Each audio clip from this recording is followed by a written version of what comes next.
નમસ્કાર વિદ્યાર્થી મિત્રો, ધોરણ 7 વિષય વિજ્ઞાન પ્રાણીઓમાં પોષણ એમાં મનુષ્યના પાચન તંત્રમાં એક મહત્વનું અંગ એટલે જીભ. જીભ છે એનું કામ સ્વાદ પારખવાનું છે. શું તમે જાણો છો કે આપણા જીભની અંદર જુદી જુદી જગ્યાએ જુદા જુદા સ્વાદ પરખાય છે. ગળ્યો સ્વાદ જીભના ટેરવે આગળના ભાગમાં હોય છે. કોઈ પણ વસ્તુ ગળી ખાઈએ, સ્વાદ ગળ્યો હોય એ આપણને સૌથી પહેલા ખબર પડી જાય છે. ત્યાર પછી ખારો, પછી ખાટો, જે જીભની સાઈડની બાજુએ એના સ્વાદાંકુરો આવેલા હોય છે.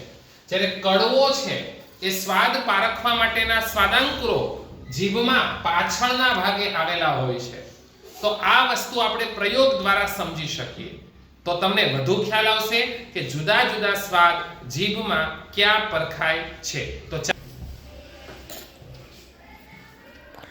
એના માટે વિદ્યાર્થી મિત્રો આપણે અહીં 4 પ્રકારના રસ બનાવેલા છે. સૌથી પહેલા જુઓ, આ ગળ્યો રસ છે. એક વાટકામાં આપણે ખાંડ લઈ અને ખાંડનું દ્રાવણ ઓગાળેલું છે. આ બીજા વાટકામાં લીંબુનો રસ છે. ત્રીજા વાટકામાં મીઠાનું દ્રાવણ છે, આમાં મીઠું ઓગાળેલું છે.